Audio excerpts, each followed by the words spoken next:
Bonjour à toutes et à tous. Aujourd'hui, j'ai le plaisir de vous présenter les travaux de mon doctorat sur la modélisation du devenir des pesticides dans les zones humides artificielles, ou artificial ponds en anglais.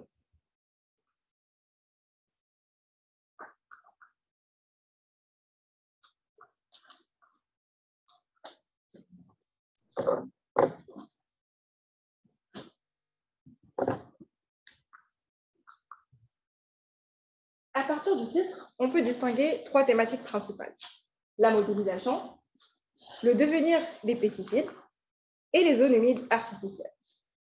Commençons par ce qui vous parle peut-être le plus, le devenir des pesticides. Mais tout d'abord, qu'est-ce qu'un pesticide? Un pesticide, aussi appelé produit phytosanitaire, est une substance ou un mélange de substances qui détruit, repousse ou réduit la croissance de tout parasite. Dans le contexte agricole auquel on s'intéresse, un parasite, aussi dit ravageur, est une créature animale, végétale ou fongique qui vit et se développe au détriment d'une plante hôte, notamment d'un produit agricole comme les fruits, légumes et céréales. Les parasites animaux peuvent être, les parasites fongiques, sont des champignons. Les parasites animaux peuvent être des insectes et végétales peuvent être des adventices qui sont des herbes qui poussent près des cultures et puisent le ressource.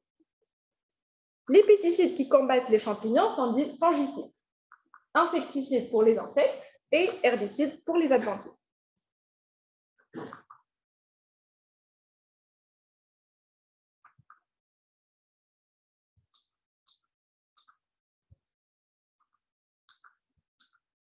Les statistiques ont montré qu'à l'échelle mondiale, environ 70 000 espèces de parasites endommagent les récoltes agricoles.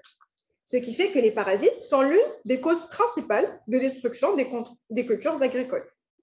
En plus, face à la croissance démographique, la demande alimentaire est significativement accrue, d'où un recours à l'utilisation de pesticides. Les pesticides sont en danger pour tout l'écosystème, comme nous le montre cette figure, qui illustre les différents compartiments de l'écosystème qui sont contaminés par les pesticides, notamment l'air, le sol, l'eau et la biosphère. Dans ce travail, on s'intéresse particulièrement à la contamination des eaux naturelles par les pesticides. En fait, sous l'effet de la pluie, les pesticides appliqués dans les parcelles agricoles sont transférés aux eaux de surface par ruissellement et ou aux eaux souterraines par infiltration. Les pesticides peuvent même être volatilisés vers l'atmosphère et transférés vers les eaux par la pluie de la même manière. Ces eaux sont une source primaire d'eau potable, d'où l'importance de protéger leur qualité en réduisant le transfert des pesticides. La réduction de transfert de pesticides se fait dans un premier temps par des mesures sur site, c'est-à-dire au niveau de la parcelle, comme la réduction de l'application des pesticides, et est complémentée par des mesures hors site, comme l'installation de zones tampons en aval des parcelles agricoles dans les zones tampons humides artificielles. Ceci vous fait probablement penser à la deuxième thématique de ce sujet. Dans ce cas, qu'est-ce qu'une zone humide artificielle? Dans ce travail, on s'intéresse particulièrement aux zones humides de type étang ou marin. Ce sont des bassins de rétention d'eau construits, d'où l'adjectif artificiel, en aval des parcelles agricoles et en amont des ressources d'eau, comme les rivières et les nappes phréatiques. Comme nous le montre cette illustration, les zones humides sont construites en aval des parcelles pour intercepter une partie des eaux agricoles drainées qui sont contaminées par les pesticides et réduire cette contamination avant que les eaux rejoignent les rivières ou s'infiltrent vers les lacs. D'ailleurs, c'est ce qui explique leur appellation par tampon, car ils tamponnent l'eau. Vous vous posez certainement la question de comment ces zones humides, qui nous font que retenir l'eau agricole, réduisent la pollution transférée des parcelles agricoles vers les ressources d'eau. Je vous invite alors à observer cette illustration d'une zone humide artificielle type en milieu agricole. La première chose qu'on peut voir, c'est qu'une zone humide est composée d'eau, de la végétation et donc des micro-organismes et une couche de sédiments au fond. La deuxième chose qu'on peut constater, c'est que les pesticides contenus dans les eaux agricoles qui rentrent dans la zone humide subissent un ensemble de processus physico-chimiques, comme la dégradation par les micro-organismes, par la radiation solaire ou par des réactions chimiques qui réduisent leur concentration. Ainsi, quand la zone humide est remplie, l'eau agricole qui sort de cette zone humide et qui est censée rejoindre les eaux naturelles est moins chargée de pesticides. De nombreuses études expérimentales, que ce soit au laboratoire ou sur le terrain, ont évalué l'efficacité des zones humides artificielles à réduire la concentration des pesticides contenus dans les eaux agricoles. Ces études permettent effectivement de quantifier les pesticides et de détecter leur présence dans les différents compartiments des zones humides artificielles. Cependant, les études expérimentales sont limitées au temps présent et ne peuvent pas prédire le comportement des pesticides ni la performance des zones humides, contrairement à la modélisation. Ce qui nous fait rebondir sur la dernière thématique de ce sujet, qui est la modélisation. Un modèle est une représentation synthétique d'un phénomène complexe. Il ne contient pas toutes les caractéristiques du système réel, mais possède tous les éléments essentiels pour décrire le phénomène en question. Dans le contexte environnemental qui nous intéresse, les modèles numériques permettent de prédire la contamination par les pesticides, dans notre cas, transférés dans l'environnement et de simuler la performance des zones humides artificielles vis-à-vis des pesticides sous différents scénarios. Et tout cela pour définir des critères de dimensionnement que les ingénieurs peuvent utiliser pour optimiser la performance des zones humides. Alors, face à ces problématiques, on s'est posé les questions suivantes. Premièrement, la majorité des études sur le devenir des pesticides dans les zones humides artificielles ne se focalisent que sur l'efficacité de ces zones à dissiper les pesticides. Quelle est donc l'origine de ces dissipations et quels sont les processus derrière le devenir des pesticides dans ce type de milieu? Deuxièmement, l'évaluation des processus de dissipation est limitée aux études expérimentales. Comment intégrer ces processus dans un modèle mécanistique pour prédire le devenir des pesticides dans les zones humides? Troisièmement, de nombreuses études traitent les processus de dissipation séparément et où se limite un seul type de pesticides. Est-il possible d'évaluer le devenir de différents pesticides tout en intégrant les processus de dissipation et mettre en évidence leur interaction au sein d'une zone humide artificielle? Pour répondre à ces questions,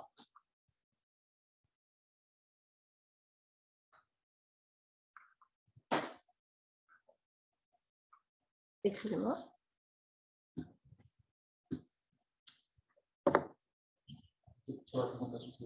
Sur la présentation, c'est bon. Sur l'écran, il y a un décalage entre... D'accord.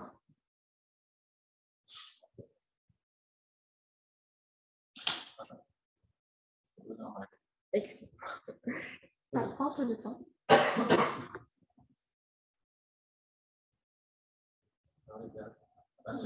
Ah. Le suspense est fini. On s'est fixé comme objectif de thèse pour répondre à des questions de développer un modèle à la fois simple et robuste permettant de prédire le comportement des pesticides dans les zones humides artificielles. Ce travail s'inscrit dans le cadre d'un projet développé par l'Agence nationale de la recherche et qui a comme objectif de caractériser le devenir des pesticides à différentes échelles spatiales. Vous imaginez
Julien.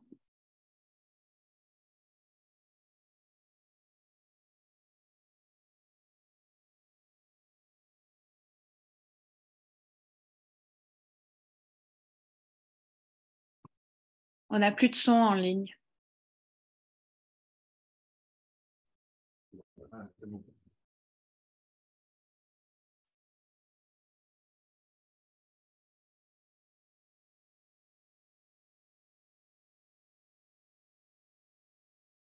Commençons par le premier résultat de cette analyse bibliographique. Mais tout d'abord, j'aimerais rappeler qu'un pesticide est une molécule, comme l'exemple de l'atrazine affiché sur l'écran. Donc, les pesticides peuvent être soit dissous dans l'eau et donc sous forme dissoute, ou rattachés à des particules solides suspendues dans l'eau et donc sous forme particulière. L'analyse bibliographique nous a permis de distinguer trois types principaux de processus: les processus de transfert, de transformation et de transport. Les processus de transfert, qui sont majoritairement à la sorption et la volatilisation, transfèrent les pesticides d'un compartiment de la zone humide vers un autre.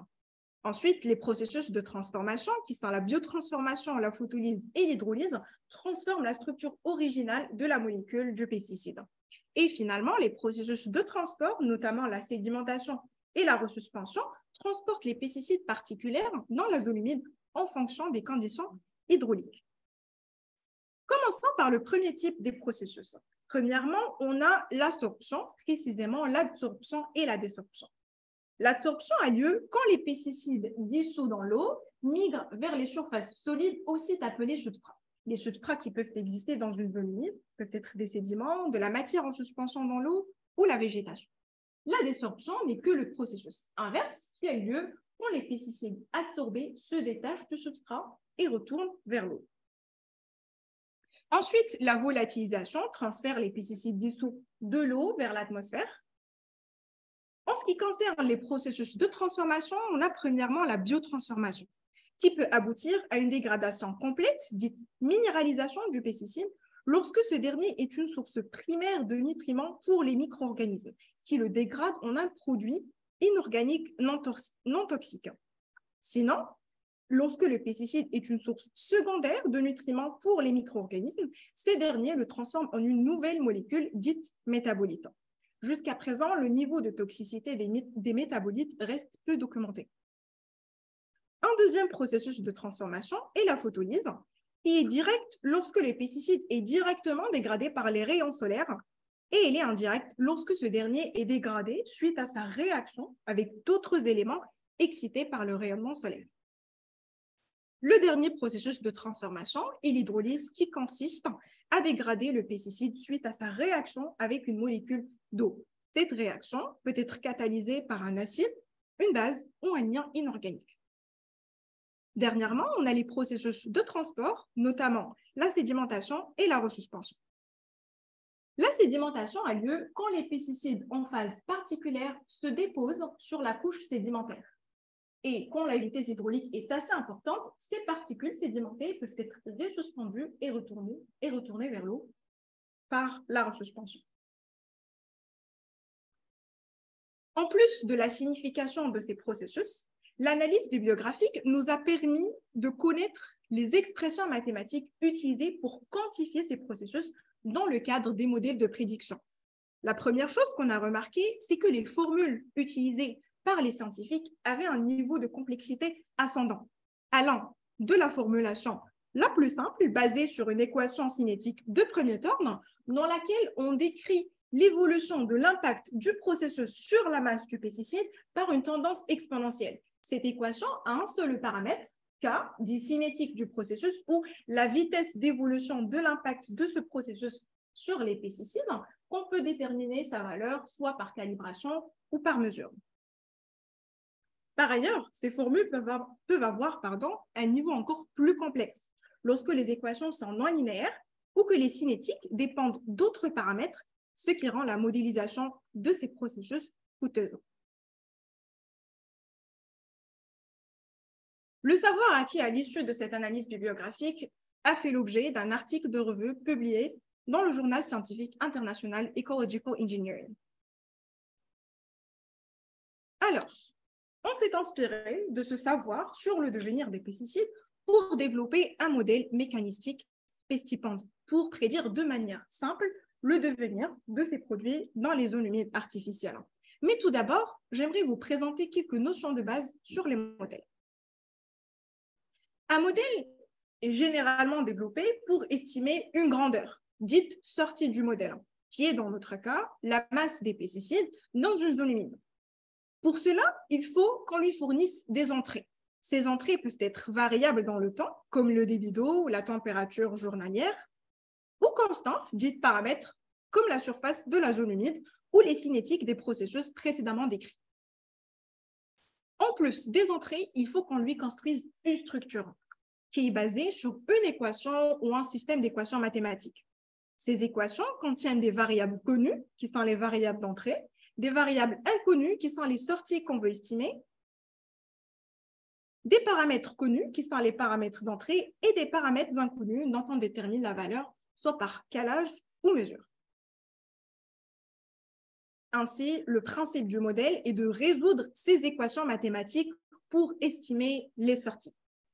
Cependant, ces équations ne sont pas toujours simples et ils sont souvent complexes, comme le cas des modèles des prédictions. Il est donc difficile de trouver une solution exacte à ces équations, dites solutions analytiques. Donc, ce qu'on essaie de faire, c'est de trouver une solution approximative en utilisant des schémas de résolution numérique, comme le schéma de Lair, de Runge-Kutta ou d'Adams, afin de trouver ce qu'on appelle une solution numérique. Pourquoi avons-nous donc développé PESTIPAND? Alors, notre analyse bibliographique a montré que malgré l'intérêt prévisionnel des modèles, seulement 20% des papiers portent sur la modélisation, avec une majorité traitant un seul processus ou validant le modèle sur une ou deux pesticides ou ayant une structure très complexe, raison pour laquelle on a développé PESTIPAND. Mais avant, on a établi les hypothèses suivantes. Premièrement, on considère que la zone humide est un réacteur parfaitement mélangé, c'est-à-dire que toutes les variables sont uniformes dans l'espace et ne dépendent que du temps. Ceci veut aussi dire que l'hydraulique est exprimée par un simple bilan hydrique en fonction du débit d'eau en entrée et en sortie, de la pluie et de l'évapotranspiration, en considérant que la densité d'eau est constante. Deuxièmement, la végétation n'est pas prise en compte dans le modèle puisque plusieurs études ont montré que la quantité de pesticides prélevés par la plante est négligeable par rapport à la quantité dans le reste de la zone humide. Troisièmement, les processus de diffusion et d'advection ne sont pas considérés puisque le coefficient de diffusion moléculaire des pesticides est faible et que les zones humides sur lesquelles on a travaillé ont une couche sédimentaire au fond compacte avec un gradient hydraulique à l'interface eau sédiment faible pour qu'il y ait une advection significative. Quatrièmement, les processus de transformation et de volatilisation sont corrigés par rapport à la température réelle de la zone humide. Et finalement, le modèle ne prend pas en compte le devenir des produits de transformation, notamment des métabolites. Ainsi, dans PESTIPAND, une zone humide est représentée par ces deux compartiments principaux, l'eau et le sédiment. L'objectif du modèle est d'estimer la quantité de pesticides qui sort de la zone humide à partir de la quantité observée en entrée de cette zone, tout en intégrant les différents processus précédemment décrits. Dans un premier temps, on ne va s'intéresser qu'aux pesticides dissous. Premièrement, une équation de bilan de masse est établie pour chaque compartiment de la zone humide, en fonction des entrées, des sorties et des expressions des processus qu'on vient de voir. Ces équations de bilan de masse constituent ce qu'on appelle un système d'équations différentielles de premier ordre, qui a été résolu et codé sous R, pour estimer la masse journalière des pesticides dans l'eau et dans le sédiment de la zone humide. Ceci a consisté à développer un code R pour la structure du modèle et la résolution numérique des bilans de masse et des bilans hydriques. La résolution s'est faite avec un pas de temps fin pour mieux approximer la solution numérique et qui est de l'ordre de 1 minute, alors que les calculs des sorties s'est fait au pas de temps journalier pour mieux comparer aux observations. Il est à noter qu'à chaque simulation, les erreurs des bilans de masse et du bilan hydrique était calculée et on trouvait une valeur inférieure à 1%, ce qui montre que la masse est bien conservée, que ce soit pour l'eau ou pour les pesticides. Troisièmement, une analyse de sensibilité a été réalisée pour déterminer les paramètres qui influencent le plus les sorties du modèle. Pour cela, on a utilisé la méthode de Sobol, qui consiste à tourner le modèle avec un jeu de paramètres différents. Chaque jeu de paramètres est composé à partir d'une combinaison aléatoire de valeurs de paramètres. Ensuite, on évalue la variance des sorties du modèle en fonction de ce changement de valeur pour hiérarchiser les processus selon leur influence sur le devenir des pesticides dans une zone humide. Le développement du modèle ainsi que son analyse de sensibilité ont fait l'objet d'un article soumis à la revue scientifique Ecological Modeling. Après avoir développé le modèle, il est maintenant temps d'évaluer sa performance. Pour cela, on a comparé les masses des pesticides simulées par Pestipend avec celles observées sur le terrain. Plus l'écart entre les simulations et les observations est petit, plus la performance du modèle est élevée. D'où l'intérêt de cette troisième partie sur l'évaluation du modèle Pestipend et son application à la zone humide de Rampion pour évaluer le comportement des pesticides dissous. La zone humide de Rampion a été construite en 2010 pour minimiser le transfert des polluants, notamment des pesticides, des nitrates et des métaux, vers les gouffres. Les gouffres sont des cavités dans le sol qui permettent aux eaux agricoles drainées et qui sont contaminées par les pesticides de directement s'infiltrer vers la nappe de Champigny qui alimente les habitants en eau potable. En moyenne, la zone humide intercepte 40% des eaux drainées qui coulent dans le fossé à côté et quand la zone humide est remplie, l'eau déchargée rejoint le fossé. Les pesticides détectés à Rampion sont principalement sous forme dissoute puisque c'est un milieu drainé et c'est ce qui explique d'ailleurs le choix de ce site pour caractériser les pesticides dissous. On dispose de mesures journalières de débit d'eau en entrée et en sortie de la zone humide, ainsi que de mesures par quinzaine de concentration moyenne de 250 pesticides. Ces concentrations par quinzaine ont été transformées en concentration journalière par interpolation linéaire pondérée par le débit pour être conforme au pas du temps du modèle que je rappelle est d'un jour. Ensuite, on a sélectionné 7 molécules de pesticides avec différentes propriétés pour représenter le devenir des pesticides. Chaque pesticide a été étudié pour les périodes dans lesquelles il a été détecté de l'année 2014-2015 à l'année 2019-2020. Les pesticides ont été évalués par rapport à leurs principales propriétés, qui sont premièrement la mobilité dans l'eau, exprimée par le coefficient de partition entre le carbone organique et l'eau, KOC, plus le KOC est élevé, moins la molécule est mobile dans l'eau.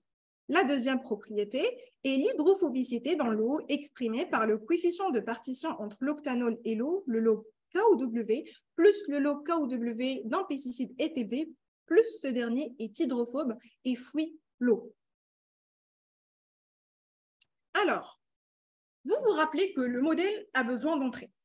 En réalité, le débit d'eau, la température ou la concentration des pesticides en entrée ainsi que la surface de la zone humide sont mesurables sur le terrain, contrairement aux cinétiques des processus qui nécessitent des analyses au laboratoire, chose qui est très coûteuse.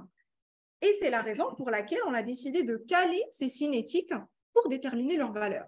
Le calage numérique consiste tout simplement à ajuster la valeur des paramètres pour avoir une meilleure performance du modèle. Notre analyse de sensibilité a montré que les pesticides sont majoritairement insensibles à la volatilisation et à l'hydrolyse. Donc, on a calé que les cinétiques d'absorption et de désorption, de biotransformation dans l'eau et de biotransformation dans le sédiment, ainsi que la cinétique de photolyse. Premièrement, on a calibré ces cinétiques pour chacune des n périodes sélectionnées. Donc, on a obtenu n jeux de paramètres. Pour étudier la robustesse du modèle, on a évalué la performance de ce dernier par rapport à un seul jeu de paramètres, qui est la moyenne des n jeux obtenus pour le calage annuel. L'évaluation du modèle s'est faite statistiquement et graphiquement. L'évaluation statistique est basée sur les critères de performance notoirement connus, le KGE, le NASH et l'erreur relative normalisée. Pour les modèles de prédiction environnementale, un KGE supérieur à 0,5, un NASH supérieur à 0,35 et une erreur proche de 0 indiquent une performance élevée du modèle. Ainsi, les résultats qu'on a obtenus ont montré que le modèle PECIPAND était performant pour les molécules étudiées, sauf pour le boscalide qui avait un KGE faible. En ce qui concerne l'évaluation graphique, premièrement, on a comparé les concentrations observées par quinzaine avec celles simulées en sortie de la zone humide. Sur ce graphique, on a en axe horizontal les concentrations simulées et en axe vertical les concentrations observées. Chaque couleur représente un pesticide et chaque point indique une date de prélèvement. La ligne au milieu représente l'égalité entre les simulations et les observations. On peut voir que le modèle arrive bien à reproduire les concentrations observées, sauf pour une ou deux dates de prélèvement. Pour mieux voir la dynamique des pesticides à l'intérieur de la zone humide, on a aussi comparé la masse journalière simulée en sortie de la zone humide avec celle observée. Pour cet exemple, on a pris la bentazone où on représente sa masse observée en point vert et en ligne violette la masse simulée. On peut voir aussi que le modèle arrive à reproduire la dynamique de la masse observée de la bentazone. Pour la même molécule, on a aussi représenté la masse cumulée en sortie de la zone humide. Pareil, sur ce graphique, on a les observations représentées en point vert et les simulations en ligne violette et on arrive à voir que le modèle arrive bien à reproduire la masse cumulée observée. Le modèle marchait aussi bien sur d'autres pesticides, comme nous le montrent ces graphiques. En parallèle, on a comparé les valeurs des cinétiques qu'on a calibrées avec ceux de la littérature, et plus précisément de la base de données des propriétés des pesticides, la PPDB.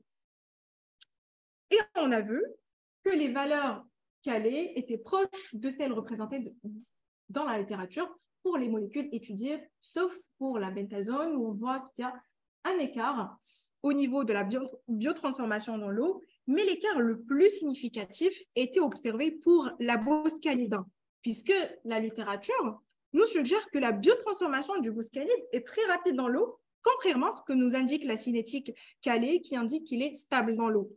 Si vous vous rappelez, le boscalide avait un KGE faible. Donc, on a voulu comprendre pourquoi le modèle était moins performant sur ce pesticide précisément. On a tracé sa masse cumulée en sortie de la zone humide et on l'a comparée avec celle observée. De la même manière, sur ce graphique, on a les observations représentées par points et les simulations par ligne continue. La première chose qu'on peut remarquer, c'est qu'il y a un écart significatif entre les observations de la boscalide et les simulations. Quand on a comparé ces masses en sortie, que ce soit observées ou simulées, avec la masse observée en entrée, qui est représentée par la ligne orange, on a vu que le modèle simule une dissipation du boscalide beaucoup plus élevée que celle observée en réalité. Ceci nous a fait pencher sur 3 points. Premièrement, les types de milieux et les conditions dans lesquelles les cinétiques des processus ont été mesurés dans la PPDB sont inconnus. Donc, le boscalide est probablement biodégradable dans l'eau, mais pas forcément celle d'une zone humide de type étang comme à Rampion. Deuxièmement, la surestimation de la dissipation du boscalide est le résultat du calage interannuel qui essaie de trouver un jeu de paramètres génériques qui marche pour toutes les années, alors que le boscalide était plus dissipé en 2016-2017. C'était une année avec un temps de séjour élevé et donc ce jeu de paramètres était biaisé par ces dissipations. Ainsi, une meilleure intégration du temps de séjour hydraulique dans le modèle peut améliorer la prise en compte de la variation interannuelle de la dissipation. Pour le reste des pesticides, les cinétiques proposées par la PPDB sont très proches de celles calibrées pour les processus de transformation. Qu'en est-il des processus d'absorption et de désorption? Alors, il faut savoir que la PPDB ne propose pas des cinétiques pour l'absorption et la désorption. On a donc comparé les cinétiques calées d'absorption avec la propriété KOC des pesticides qui est, elle, disponible dans la PPDB. On a trouvé une première corrélation pour les pesticides mobiles entre l'absorption et la mobilité. Donc, on peut déduire la cinétique d'absorption à partir du KOC de ces pesticides et déduire la cinétique de désorption à partir de la cinétique d'absorption. On a ensuite trouvé une deuxième corrélation pour les pesticides peu mobiles auxquels on peut attribuer une cinétique de désorption nulle. Ainsi, les valeurs obtenues par le calage sont en accord avec les propriétés physico-chimiques des pesticides. Et dernièrement, les valeurs de la PPDB peuvent être utilisées pour paramétrer Pestipend. Maintenant, je vous invite à découvrir ce que le modèle Pestipend nous apporte comme information sur le comportement des pesticides dissous. Premièrement, le modèle nous permet de connaître la répartition des pesticides dans la zone humide, c'est-à-dire quelle est la masse interceptée, quelle part de la masse interceptée reste retenue dans le sédiment ou stockée dans l'eau. Prenons l'exemple de l'année 2017-2018. La première chose qu'on peut remarquer, c'est que la bentazone, le boscalide et le chlortolurant n'ont pas été détectés durant cette année.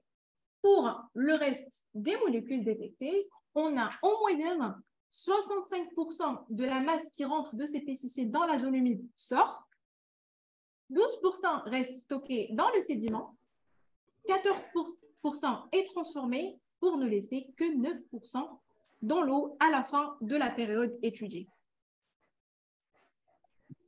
Deuxièmement, le modèle nous permet de prédire la dissipation totale des pesticides qui peut être calculée à partir de la masse simulée en sortie de la zone humide et la masse du pesticide observé en entrée.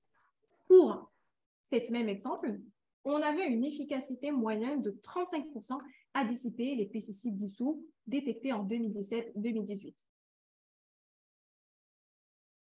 Troisièmement, le modèle nous permet de quantifier la contribution de chaque processus au devenir des pesticides.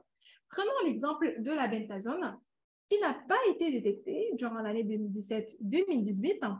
Alors, la première chose qu'on peut remarquer, c'est que la transformation dans l'eau, qui est représentée en bleu, et l'absorption, qui est représentée en orange, sont les processus majeurs derrière la dissipation de la bentazone, puisque à tous les deux, ils jouent à peu près à 28% à réduire la concentration de la bentazone.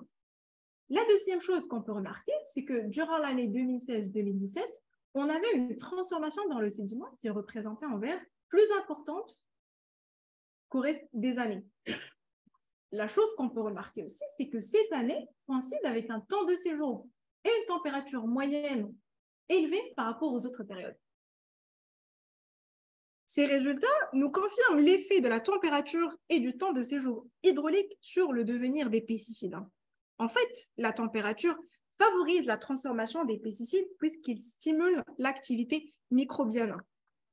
Et le temps de séjour hydraulique est un facteur très important dans la dissipation puisqu'il exprime le temps moyen de résidence de l'eau dans la zone humide et donc un temps de séjour élevé veut dire plus de temps au processus d'agir et de dissiper les pesticides. À partir de la formule du temps de séjour hydraulique, on peut voir qu'il est directement lié à la surface de la zone humide. Pour cela, on a établi un abac de prédiction de l'efficacité de la zone humide de remplissant en fonction de sa surface occupée dans le bassin versant pour les 6 pesticides et périodes étudiées. Pour cela, on a gardé toutes les entrées inchangeables, notamment le débit, la température et les concentrations, et on n'a changé que le ratio d'occupation. On a donc obtenu cet abac sur lequel on peut voir en axe horizontal les différents ratios testés. Les valeurs entre parenthèses indiquent le temps de séjour équivalent et en axe vertical, on a l'efficacité moyenne de la zone humide. La surface actuelle de la zone humide de remplissant est de 5270 m², ce qui équivaut à une couverture de 0,15% de tout le bassin versant et qui donne une efficacité moyenne de 40%. On remarque que plus le ratio d'occupation augmente, plus l'efficacité augmente. Et quand on a une occupation d'au moins 1% de la surface du bassin versant, l'efficacité atteint 80%, ce qui équivaut à une réduction très importante du transfert des pesticides vers les eaux naturelles. Après, on a établi un autre abac, mais cette fois-ci par rapport à la température. De la même manière, en axe horizontal, on a les différentes températures testées. La température moyenne actuelle à remplir en période d'écoulement est de 9 degrés Celsius, ce qui nous donne bien sûr une efficacité moyenne de 40%. Plus la température augmente, plus l'efficacité augmente. Et quand on réduit la température, l'efficacité est réduite aussi. Cela montre que pour les pesticides étudiés, l'efficacité de l'azolémide sera plus élevée dans les zones chaudes et moins élevée dans les régions froides. Ces ABAC nous ont montré que la température joue un rôle, mais moins important que celui du temps de séjour hydraulique dans la zone humide. Tant mieux, puisque la température est un facteur qu'on ne peut pas contrôler, contrairement au temps de séjour hydraulique. En fait, l'efficacité de la zone humide peut être améliorée en redimensionnant la zone humide avec une surface d'occupation du bassin versant plus grande. L'application du modèle PECIPANT à la zone humide de Rampion et sa validation ont fait l'objet d'un article soumis à la revue scientifique Ecological Modeling. Tous les résultats que je vous ai présentés jusqu'à maintenant ne concernaient que les pesticides en phase dissoute. Qu'en est-il des pesticides particuliers? C'est l'intérêt de cette partie de la présentation sur l'intégration de la phase particulière dans PECIPANT et son application à la zone humide du Bassiouet. Il faut savoir que les pesticides en phase particulière sont retrouvés dans les bassins versants érosifs, avec un transport solide important, comme le cas de la zone humide artificielle du Bassiouet dans le Gers, qui intercepte les écoulements de surface chargés en particules solides suspendues dans l'eau, y inclut les pesticides particuliers. Pour cette évaluation, on a testé le modèle PECIPANT sur la pendiméthaline, qui à partir de ses propriétés s'avère être une molécule extrêmement hydrophobe et peu mobile dans l'eau. Pour cela, on a intégré un nouveau compartiment dans le modèle pour les pesticides particuliers et plus précisément un compartiment pour les pesticides particuliers en fraction fine et un autre compartiment pour la fraction grossière. De la même manière, on a comparé la masse simulée de la pendiméthaline avec celle observée en sortie pour la phase dissoute et la phase particulière. Sur les deux graphiques, on a la masse observée représentée par des points et la masse simulée par une ligne continue. On peut voir clairement que le modèle PECIPANT sous-estime la masse de la pendiméthaline pour les deux phases. On s'est donc dit que c'est peut-être un problème d'intégration de processus. Pour cela, on a simulé la masse journalière de la pendiméthaline, cette fois-ci, mais avec un modèle conservatif, c'est-à-dire sans aucun processus qui en compte. Normalement, on devrait avoir une masse simulée en sortie égale à la masse observée en entrée, qui est représentée par des points orange. On voit que c'est le cas pour la phase dissoute, mais pas forcément pour la phase particulière. Donc, PECIPANT simule mieux la dynamique des pesticides dissous que les pesticides particuliers.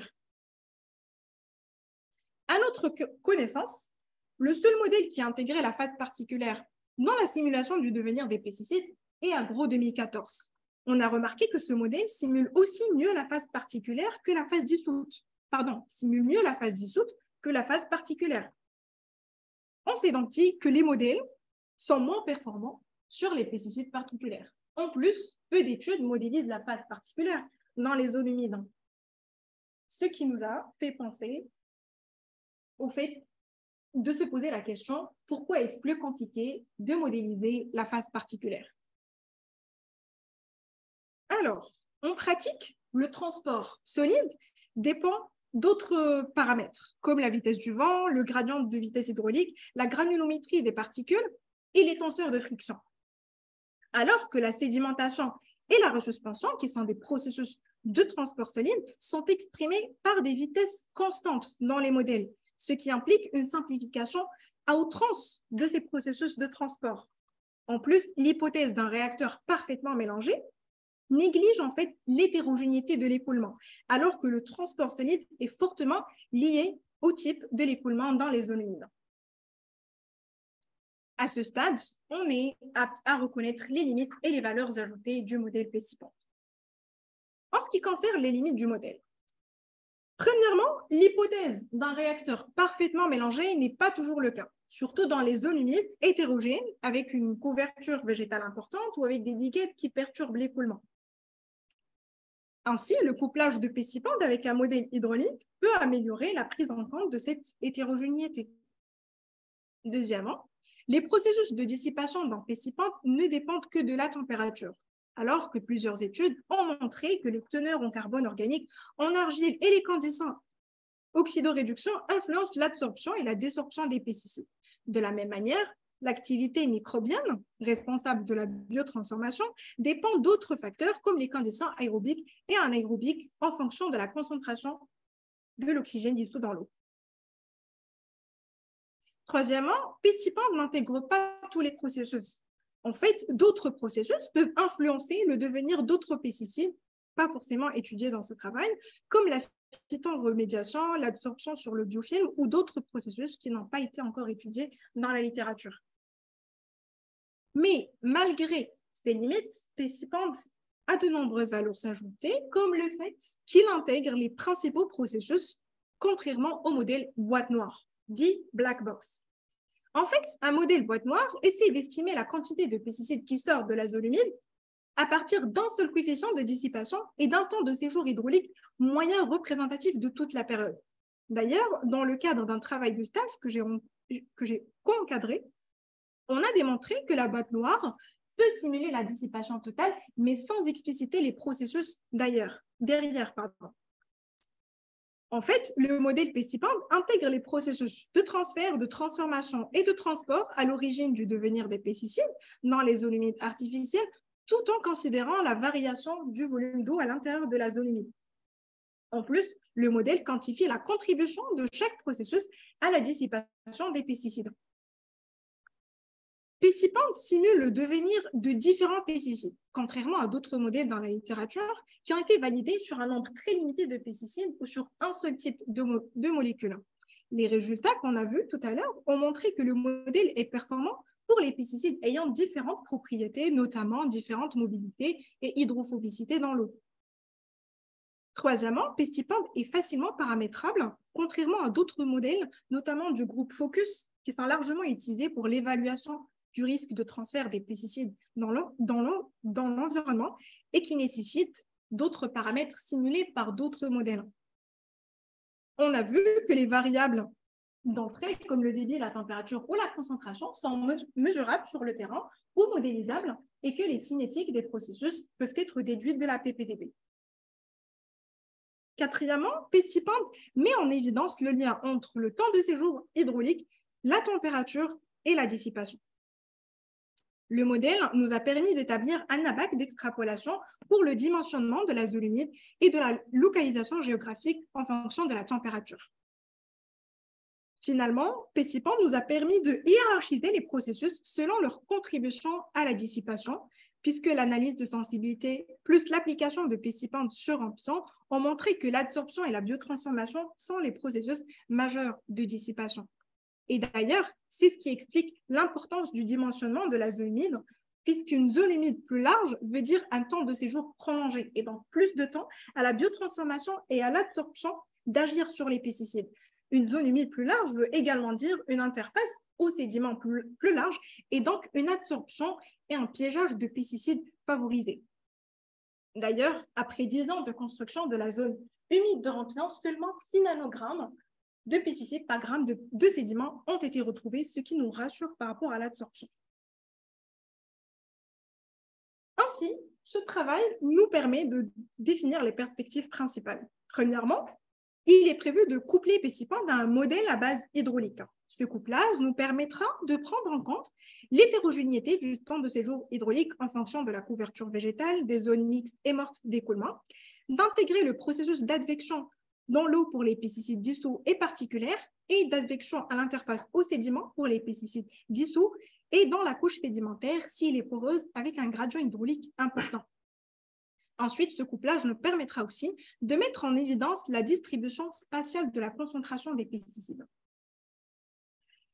Il est préférable de coupler en un premier temps la phase dissoute, puisque le modèle PECIPANT il a déjà été validé par rapport à cette phase, et ensuite d'améliorer l'intégration de la phase particulière dans PECIPANT avant de le coupler à un modèle à base hydraulique. Deuxièmement, il est prévu d'intégrer PECIPANT dans l'outil de modélisation de paysage SWAT pour prédire l'effet cumulatif des zones humides artificielles sur le transfert des pesticides, mais cette fois-ci à l'échelle du bassin versant. Troisièmement, il est maintenant possible d'inclure le devenir des produits de transformation en rajoutant un nouveau compartiment au modèle PESIPAND et le traiter comme les autres compartiments qui existent déjà. Quatrièmement, il est aussi maintenant possible d'étudier de près la dynamique des pesticides dans les sédiments, puisqu'un suivi des concentrations dans les sédiments de Rompien est maintenant disponible. Est-ce qu'on a pu alors répondre aux questions de recherche qu'on s'est posées au début? Premièrement, on a pu comprendre le devenir des pesticides dans les zones humides artificielles et d'expliciter les différents processus derrière eux. On a pu développer, étudier la sensibilité et valider le modèle PESIPAND sur des pesticides dissous détectables dans plusieurs périodes. Et finalement, PESIPAND nous a permis de mettre en évidence le lien entre les processus, les propriétés des zones humides artificielles et des pesticides et la dissipation de ces derniers. Je vous remercie pour votre attention.